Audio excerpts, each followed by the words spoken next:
اعلموا انما الحیات الدنیا لعب ولہو وزینۃ وتفاخر بینکم وتکاثر فی الاموال والاولاد۔ اب جو چیز بریک تھی اس کو سمجھ لو، بریک کی حقیقت کیا ہے؟ دنیا کی محبت۔ جان لو کہ یہ دنیا کی محبت کیا ہے اس کے سوا کہ کچھ عرصہ کھیل کود میں گزرتا ہے، لعب، بچپن میں اور کسی چیز سے کوئی دلچسپی نہیں ہوتی۔ باپ کا کاروبار ٹھیک چل رہا ہے کہ نہیں چل رہا ہے، بچوں کو اس سے کیا غرض؟ انہیں تو اپنا کھیل کود کرنا ہے۔ لہو، ذرا سا ٹین ایج آئی تو اب کھیل معصوم کھیل نہیں رہتا، اس میں کچھ سینشول گریٹیفیکیشن شروع ہو جاتی ہے، لو۔ اور اسی وقت جو ہے زینت، بناؤ سنگھار بہت ہوتا ہے، بہت اس ایج میں مردوں کو بھی خیال ہوتا ہے ٹھیک ٹھاک لباس ہو، پورا جو ہے ہمارے فیشن کے مطابق ہو، ویری سینسٹیو۔ اس کے بعد ذرا عمر بڑھتی ہے، تفاخر بینکم، اب فخر، نسل پر فخر، مال پر فخر، دولت پر فخر، اور فخر میں بڑھ جانا، تفاخر بینکم۔ لیکن جب ذرا زندگی ذرا اور ڈھلی، تکاثر فی الاموال والاولاد، کثرت سے مال اور اولاد۔ اس کے بعد یہ ہے، ایک سٹیج پر تو یہ ہوتا ہے کہ مونچھ نیچی نہ ہو چاہے سب کچھ چلا جائے، اور اگلی سٹیج پر یہ ہوتا ہے کہ مونچھ نیچی کیا، شیو بھی ہو جائے تو کوئی بات نہیں، مال آنا چاہیے۔ یہ عجیب آیت ہے، انسانی زندگی کے یہ نفسیاتی مراحل ہیں، بہت کم لوگوں نے سمجھا اس آیت کو۔ اس کا ہر دور میں کوئی ایک شے ہوتی ہے جو انسان کے اس ذہن پر اور نفسیاتی اعتبار سے اس کے نزدیک بڑی اہمیت کی حامل ہوتی ہے۔ بچپن میں کھیل کود، ذرا اس سے بڑا ٹین ایجرز، اس میں لہو وزینۃ، اس سے اوپر آئے تفاخر، اس سے اوپر آئے اب یہ ہے کہ بڑا ریئلسٹک ہو جاتا ہے آدمی، چھوڑو میاں ان باتوں کو، پیسے کی فکر کرو، رکھو اس کو، سنبھالو۔ تکاثر فی الاموال والاولاد کا مسئلہ غیث، میں نے بارہا کہا یہ ایک لائف سائیکل ہے، ہیومن لائف سائیکل۔ وہی لائف سائیکل آپ کو ملتی ہے باٹنی میں، نباتات میں، کا مسئلہ غیث، جیسے کہ بارش برستی ہے، اعجب الکفار نباتہ، تو جو کسان ہوتے ہیں اس سے جو روئیدگی کھیتی اپجتی ہے اس کو بڑی اچھی لگتی ہے، ثم یہیج، پھر وہ کھیتی اپنی پوری قوت پر آتی ہے، فتراہ مصفرا، پھر دیکھتے ہو وہ زرد ہو جاتی ہے، ثم یکون حطاما، پھر کھیتی کٹ جاتی ہے اور چورا چورا کہیں جو ہے وہ توڑی کے ٹکڑے پڑے رہ جاتے ہیں۔ اسی طرح بچہ پیدا ہوتا ہے، بڑی خوشیاں ہیں، جشن بن رہا ہے، پھر وہ بچہ جوان ہوا ہے، ثم یہیج، جو اپنی پوری قوت کو پہنچ گیا ہے، فتراہ مصفرا، پھر بالوں میں بھی سفیدی آ گئی، پھر چہرے پر جھریاں آ رہی ہیں، ثم یکون حطاما، پھر مرے اور گڑھے میں دفن ہوئے اور مٹی میں مل کر مٹی ہو گئے۔ لیکن ایک زندگی آخرت کی ہے جس کے لیے کوئی اس طرح کا اینڈ نہیں ہے۔ وَفِي الْآخِرَةِ عَذَابٌ شَدِيدٌ وَمَغْفِرَةٌ مِّنَ اللَّهِ وَرِضْوَانٌ، اور آخرت میں ہے بہت بڑی سزا اور مغفرت اللہ تعالیٰ کی طرف سے، اور یا رضوان ہے۔ وَإِنَّهَا لَجَنَّةٌ أَبَدًا أَوْ لَنَارٌ سَابِقُوا إِلَىٰ مَغْفِرَةٍ مِّن رَّبِّكُمْ وَجَنَّةٍ عَرْضُهَا كَعَرْضِ السَّمَاءِ وَالْأَرْضِ أُعِدَّتْ لِلَّذِينَ آمَنُوا بِاللَّهِ وَرُسُلِهِ ذَلِكَ فَضْلُ اللَّهِ يُؤْتِيهِ مَن يَشَاءُ وَاللَّهُ ذُو الْفَضْلِ الْعَظِيمِ۔ صدق اللہ العظیم۔ جن مسلمانوں کے دلوں پر کچھ زنگ آ گیا تھا، یا جن کے جوش جہاد میں، ذوق شہادت میں، جذبہ انفاق میں کمی آ گئی تھی، ان کی کچھ تنبیہ، زجر، کچھ مشفقانہ اور محبت بھری ڈانٹ ڈپٹ کے بعد انہیں ادھر متوجہ کیا گیا کہ شیطان لعین تمہیں تاخیر اور تعویق کے چکر میں ڈالے گا۔ ابھی یہ اور کر لو، ابھی وہ اور کر لو، ابھی ان ذمہ داریوں سے عہدہ برا ہو لو، پھر اپنے آپ کو ہمہ وقت پر اللہ کے دین کے لیے لگا دینا۔ اور یہ شیطان کا سب سے بڑا دھوکہ ہے۔ لہذا بڑا ہی جذباتی انداز ہے الم یأن للذین آمنوا ان تخشع قلوبہم لذکر اللہ وما نزل من الحق. پھر انہیں دعوت دی گئی اگر اپنے گریبان میں جھانکو اور دلوں کو ٹٹولو اور محسوس ہو کہ یہ دل کی بستی تو ویران ہے، اجڑی ہوئی ہے، یہاں وہ ایمان کی مثبت دولت، اس کی روشنی تو موجود نہیں ہے، تب بھی مایوس نہ ہو. اعلموا ان اللہ یحیی الارض بعد موتہا، اللہ مردہ زمین کو دوبارہ زندہ کر دیتا ہے، تمہارے نگاہوں کا مشاہدہ ہے. لہذا تم بھی کوشش کرو تو اپنی دلوں کی اس مردہ زمین میں اثر نو ایمان کی فصل اگا سکتے ہو اور وہ پوری طرح بہار دے گی. لیکن جیسے تم ہل چلاتے ہو تمہیں اپنی دل کی اس زمین میں ایک ہل چلانا ہوگا، مال کی محبت کو کھود کھود کر نکالنا ہوگا. اس کے لیے صدقہ غریبوں محتاجوں پر بھی اور اللہ کے دین کے لیے قرض حسنہ. اب اس میں جو سب سے بڑی رکاوٹ ہے حیات دنیاوی، اس کی حقیقت کھول دی. اعلموا انما الحیات الدنیا لعب ولہو وزینۃ وتفاخر بینکم وتکاثر فی الاموال والاولاد. عام طور پر جب قرآن مجید میں یہ دنیا کی زندگی کو لہو و لعب کہا جاتا ہے تو لہو پہلے ہوتا ہے، لعب بعد میں. محاورہ ہے لہو و لعب. یہاں ترتیب بدلی ہوئی ہے اس لیے کہ یہاں عمر کے ساتھ بڑھتے ہوئے مختلف سٹیجز کی بات ہے. ابتدائی زندگی میں کھیل ہی کھیل ہے، اس میں کوئی لذت، جنسی لذت یا کوئی اور لذت نہیں ہوتی، کھیل ہے، بس شغل ہے، مشغولیت ہے، مصروفیت ہے. پھر اس میں آتا ہے وہ خطرناک دور ایڈولسنس کا، ٹین ایجرز. اب معاملہ جو ہے بگڑنا شروع ہوتا ہے، لعب کے ساتھ لہو بھی، اور پھر اسی مرحلے پر زینت اور زیبائش. پھر انسان ابھی پوری جوانی کو پہنچتا ہے، یہ 30 برس کی عمر کے آس پاس انسان پھر تفاخر، دوسروں سے اپنے آپ کو اوپر کرنا، نمایاں کرنا. اس کے بعد ذرا عمر ڈھلنے لگتی ہے تو آدمی بڑا ہی حقیقت پسند ہو جاتا ہے، واقعیت پسند، ریئلسٹک. اب یہ کہ مال اور دولت اور اولاد یہ ختم نہیں ہوتی یہاں تک کہ انسان قبر میں جا کر اس کو اتار دیا جائے. یہ بات جو ہے آخری پارے کی صورت میں آئے گی. الہاکم التکاثر حتی زرتم المقابر. یہ جو آخری سٹیج ہے تکاثر فی الاموال والاولاد، یہ پھر پیچھا نہیں چھوڑتی. چاہے کسی کے پاس اتنی دولت ہو کہ 5 نسلیں 6 نسلیں پیٹ بھر کر کھا سکتی ہیں، پھر بھی حوث حل من مزید، حل من مزید، مزید کے لیے. چاہے پاؤں جو ہے ظاہری طور پر بھی نظر آ رہا ہے کہ قبر کے اندر لٹکا کے بیٹھا ہوا ہے بڈھا یہ، لیکن مال کی حوث، دولت کی حوث یہ کبھی ختم نہیں ہوتی. الہاکم التکاثر حتی زرتم المقابر. اب یہ سارے حقائق واضح کرنے کے بعد اب پکارا جا رہا ہے سابقوا الی مغفرۃ من ربکم. مسابقت کرو ایک دوسرے سے، آگے نکلو، بھاگو، دوڑو. جیسے تم دنیا میں مسابقت کر رہے ہو، اس کے ہاں یہ آ گیا میرے ہاں کیوں نہ ہو، اس کے ہاں اتنا بڑا ٹی وی آ گیا میرے ہاں کیوں نہ ہو، میرے بچے کیا کریں گے، جائیں گے وہاں دیکھیں گے، اور میں تو انفیورٹی کمپلیکس پیدا ہو جائے گا، فلاں ہو جائے گا، یہ ہو جائے گا. تو تم مسابقت کر رہے ہو دنیا میں. ہے جستجو کہ خوب سے ہے خوب تک کہاں. تو یہ مسابقت تمہیں دنیا میں نہیں دین میں کرو، جنت کے حصول کے لیے کرو. سابقوا الی مغفرۃ من ربکم. ایک دوسرے سے آگے نکلو، مسابقت کرو، دوڑ لگاؤ. کس چیز کی طرف؟ اپنے رب کی مغفرت کے حصول کے لیے اور اس جنت کے حصول کے لیے. ارضھا کعرض السماء والارض، جس کا پھیلاؤ ہوگا جو آسمان اور زمین کا ہے. بعض جگہ پر سماوات بھی آیا ہے.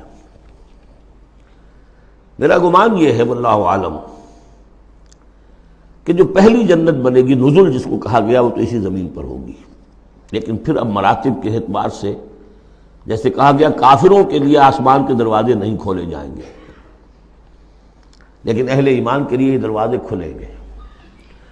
یہ جو ارب گیلیکسیز ہیں، اور ہر گیلیکسیز میں کتنے سولر سسٹم ہوں گے، اور کتنے سولر سسٹم میں کتنی زمینیں ہوں گی، اتنی ایسی زمین بھی تو ہوگی نا جیسی بالکل ہماری زمین ہے، ہر سولر سسٹم میں ہوگی. سورج سے اتنے ہی فاصلے پر، اپنے سورج سے اتنے ہی فاصلے پر جتنے فاصلے پر کہ ہماری زمین ہے. یہ ساری جو اللہ نے تیار کر رکھی کس کے لیے؟ یہ ہے کہ جو اہل جنت کے لیے. وہاں جانے کے لیے ہمیں کوئی راکٹس کی ضرورت نہیں ہوگی، اللہ تعالیٰ لے کر جائے گا، جیسے کہ جبرائیل آتے ہیں 7ویں آسمان سے زمین پر آتے ہیں۔ محمد رسول اللہ ایک مرتبہ زمین سے 7ویں آسمان پر ہو آئے ہیں، ہم بھی جائیں گے انشاءاللہ، جو بھی ہم میں سے کچھ نصیب ہوگا۔ کون کون سے؟ یہ جنت کا پھیلاؤ ہے پورے آسمانوں اور زمین کے برابر۔ اعدت للذین آمنوا باللہ ورسلہ، وہ تیار کی گئی ہے، سنواری گئی ہے، فرنش کی گئی ہے۔ اعداد کہتے ہیں کسی چیز کے لیے کسی چیز کو تیار کرنا، استعداد اسی سے بنا ہے، فلاں میں بڑی استعداد ہے۔ اعداد باب افعال ہے، تیار کی گئی ہے، سنواری گئی ہے، فرنش کی گئی ہے، ڈیکوریٹ کی گئی ہے۔ وَعِدَّتْ لِلَّذِينَ آمَنُوا بِاللَّهِ وَرُسُلِهِ، ان کے لیے جو ایمان لائے اللہ پر اور اس کے رسولوں پر۔ اور ذَلِكَ فَضْلُ اللَّهِ يُؤْتِيهِ مَن يَشَاءُ، یہ اللہ کا فضل ہوگا، جس کو بھی چاہے گا دے گا۔ وَاللَّهُ ذُو الْفَضْلِ الْعَظِيمِ، اللہ بڑے فضل والا ہے۔ اب ایک اور رکاوٹ جو ہوتی ہے اس راستے پر چلنے میں، راستہ یہ کیا ہے، اس کی ہدف آگے آ جائے گا۔ جہاد اور قتال اور انفاق کس کام کے لیے ہے، یہ اس سورہ مبارکہ کا کلائمیکس ہوگا جو آگے آئے گا۔ لیکن ایک اور رکاوٹ جو آتی ہے، یہ تکلیف آ جائے گی، یہ مصیبت آ جائے گی، یہ مسئلہ پیدا ہو جائے گا، یہ مشکل ہو جائے گی، یہ سارے خوف۔ وَلَنَبْلُوَنَّكُمْ بِشَيْءٍ مِّنَ الْخَوْفِ وَالْجُوعِ وَنَقْصٍ مِّنَ الْأَمْوَالِ وَالْأَنفُسِ وَالثَّمَرَاتِ لَتُبْلَوُنَّ فِي أَنفُسِكُمْ وَأَمْوَالِكُمْ وَلَتَسْمَعُنَّ مِنَ الَّذِينَ أُوتُوا الْكِتَابَ مِن قَبْلِكُمْ وَالَّذِينَ أَشْرَكُوا أَذًى كَثِيرًا، آزمایا تو جائے گا۔ اب اس کے لیے بتایا کہ ایک بہت بڑا نسخہ دیا جا رہا ہے۔ ما اصاب من مصیبت فی الارض ولا فی انفسکم، نہیں پڑتی کوئی پڑنے والی کوئی تکلیف، کوئی مصیبت، کوئی آزمائش، کوئی رنج دہ چیز، تکلیف دہ شے، مگر الا فی کتاب من قبل ان نبرأ، چاہے وہ مصیبت تمہاری اپنی جان پر ہو یا پوری زمین پر ہو۔ وہ بڑے پیمانے پر آیا، سیلاب آیا، زلزلہ آ گیا، ایک انسان کی اپنی ذاتی زندگی میں آیا، ایکسیڈنٹ کے اندر مجروح ہو گیا، کسی بیماری میں مبتلا ہو گیا۔ ما اصاب من مصیبت فی الارض ولا فی انفسکم الا فی کتاب من قبل ان نبرأ، وہ ایک کتاب میں درج ہے اس سے پہلے کہ ہم اسے ظاہر کریں۔ ان ذالک علی اللہ یسیر، یہ اللہ پر بہت آسان ہے۔ اللہ کا علم جو ہے اتنا محیط ہے ما کانا و ما یکون کو، کہ جو کچھ ہونا ہے اس کے علم میں تو پہلے سے موجود ہے۔ تو تم اسے بڑا عجیب سمجھو گے، بہت مشکل سمجھو گے، اللہ پر یہ آسان ہے۔ یہ بات تمہیں کیوں بتا دی گئی، اس کا ایک نتیجہ نکلنا چاہیے۔ لِكَيْ لَا تَأْسَوْا عَلَىٰ مَا فَاتَكُمْ، تم افسوس نہ کیا کرو، مایوس نہ ہو جایا کرو اس چیز پر جو تمہارے ہاتھ سے جاتی رہے۔ حوادث سے، دنیا سے کوئی چیز اگر ہاتھ سے نکل گئی، موقع ہاتھ سے نکل گیا، اب بیٹھے پچھتا رہے، پیچ و تاب کھا رہے، میں اگر اس وقت یہ کام نہ کرتا، سیدھا چلا جاتا تو میرا کام بن جاتا، یہ نہ ہوتا، اس نے یہ کام رکاوٹ نہ ڈالی ہوتی تو یہ میرا کام بن جاتا۔ سوائے وہ پیچ و تاب کے کچھ حاصل نہیں۔ اور جسے یقین ہے کہ یہ ہونا ہی نہیں تھا میرے لیے، اللہ تعالیٰ کی طرف سے یہ شے طے نہیں تھی، بس بات ختم ہو گئی، اور اس کے میرے ہاتھ سے نکل جانے ہی میں کوئی خیر ہے۔ عسیٰ ان تحبوا شیئا وہو شر لکم وعسیٰ ان تکرہوا شیئا وہو خیر لکم واللہ یعلم وانتم لا تعلمون، میں تو جانتا نہیں، اللہ جانتا ہے۔ ما اصاب من مصیبت فی الارض ولا فی انفسکم الا فی کتاب من قبل ان نبرأ ان ذلک علی اللہ یسیر لکی لا تأسوا علی ما فاتکم ولا تفرحوا بما آتاکم، جو کچھ اللہ تمہیں دے دے اس پر اترایا مت کرو، اس لیے کہ وہ بھی آزمائش ہے، جو دیا ہے تمہیں اس میں آزمائش ہے، اس کو اکاؤنٹ فار کرنا پڑے گا، وہ لائبلٹی ہے۔ آپ کو معلوم ہے بیلنس شیٹ جب بنتی ہے تو جو کیپٹل ہوتا ہے وہ لائبلٹیز کے کھاتے میں آتا ہے۔ اتنا مال تھا تمہارے پاس، اب بتاؤ نا کیا کیا تم نے اس میں۔ تو اللہ جو کچھ دیتا ہے وہ لائبلٹی ہے، اس کو اکاؤنٹ فار کرنا ہوگا قیامت کے دن۔ تمہیں اتنا مال دیا تھا میں نے، تم نے کیا کیا؟ تمہیں اتنی ذہانت میں نے دی تھی، تم نے کہاں لگائی؟ یہ صلاحیتیں میں نے دی تھی، کہاں خرچ کی؟ دنیا بنانے میں یا آخرت بنانے میں؟ باطل کے نظام کی چاکری کرنے میں؟ IMF کی سروس ہو رہی ہے، اتنے ملین روپے تنخواہ مل رہی ہے، ٹھیک ہے، چاکری کس کی ہو رہی ہے؟ کس کے نظام کو چلا رہے ہو؟ کس کی رتھ میں گھوڑے بن کر جتے ہوئے ہو؟ غور کرنے کی بات ہے۔ بڑا ہمیں فخر ہوتا ہے، فلاں شخص ورلڈ بینک کے اتنے عہدے پر پہنچ گیا، ہمارا عزیز اور ہمارا. کس کی چاکری ہو رہی ہے؟ لیفٹیننٹ بن گیا انگریز کی فوج میں، انگریز کی فوج میں. لِكَيْ لَا تَأْسَوْا عَلَىٰ مَا فَاتَكُمْ وَلَا تَفْرَحُوا بِمَا آتَاكُمْ. جو کچھ تمہارے ہاتھ سے جاتا رہے، نکل جائے، اس پر افسوس نہ کیا کرو، اور جو کچھ اللہ تمہیں دے دے اس پر اترایا نہ کرو، سوچا کرو. بلکہ امام احمد ابن حنبل رحمۃ اللہ علیہ کا معاملہ تو یہ ہوا تھا کہ جب وہ خلق قرآن کا مسئلہ چل رہا تھا تو جس زمانے میں کہ ان پر عتاب ہو رہا تھا حکومت کی طرف سے، جیل میں تھے، مارا جاتا تھا کہ کہو کہ قرآن مخلوق ہے، اور وہ کہنے کو تیار نہیں تھے. کہتے ہیں ایسی ایسی ماریں پڑی ہیں کہ ہاتھی کو بھی وہ مار پڑے تو وہ بلبلا اٹھے. کبھی آنکھوں میں آنسو نہیں آئے. اس کے بعد حکومت بدل گئی. اب جو نیا خلیفہ ہے اس کی رائے کچھ اور ہے. وہ اب خلق قرآن کا مسئلہ دفن ہو چکا. اب جو خلیفہ ہے اس کا ایلچی آیا ہے اشرفیوں کی کچھ تھیلیاں لے کر کے، یہ بادشاہ نے، خلیفہ نے آپ کے لیے بھیجی ہے. اب رو پڑے امام احمد بن حنبل، اے اللہ میں اس آزمائش کے قابل نہیں ہوں. یہ آزمائش بڑی سخت ہے. خطاب دے دے کر انگریزوں نے جو غداریاں کروائیں، پھر خطاب ملتے تھے نا، آنریری مجسٹریٹ بنتے تھے، لیکن کرتے کیا تھے وہ؟ اس قوم کے اندر انگریز کی اس حکومت کو چلانے اور اس کے پاؤں مضبوط کرنے اور جمانے کی جدوجہد. لِكَيْ لَا تَأْسَوْا عَلَىٰ مَا فَاتَكُمْ وَلَا تَفْرَحُوا بِمَا آتَاكُمْ وَاللَّهُ لَا يُحِبُّ كُلَّ مُخْتَالٍ فَخُورٍ. اللہ کو بالکل پسند نہیں ہے اترانے والے اور فخر کرنے والے. الَّذِينَ يَبْخَلُونَ. اور ظاہر بات ہے کہ جو مال کے اوپر اترائے گا وہ مال کو سنبھال کر رکھے گا، اسی کی بنیاد پر تو ہے اس کی اکڑ. الذین یبخلون ویامرون الناس بالبخل. جو خود بھی بخل سے کام لیتے ہیں اور لوگوں کو بھی بخل کا مشورہ دیتے ہیں کہ میاں ذرا ہاتھ روک کے رکھو، کیا کر رہے ہو؟ تم نے دونوں ہاتھ کھلے چھوڑ دیے ہیں. پتہ نہیں ہے تمہارے ہاں 4 بیٹیاں بھی ہیں، ان کے ہاتھ پیلے کرنے ہیں کہ نہیں؟ کہاں تم اللہ کے لیے اور اللہ کے دین کے لیے سب کچھ خرچ کرنے کے در پہ ہو گئے ہو. وَمَن يَتَوَلَّ فَإِنَّ اللَّهَ هُوَ الْغَنِيُّ الْحَمِيدُ. اور جو کوئی رخ پھیر لے گا، منہ موڑ لے گا، تو اللہ تعالیٰ تو غنی ہے اور حمید ہے، اسے کسی کے احتیاج نہیں ہے، وہ ستودہ صفات ہے. اب آ گیا ہے کلائمیکس اس سورہ کا. یہ آج کے ہم مسلمانوں کے لیے قرآن مجید کی اہم ترین آیت ہے.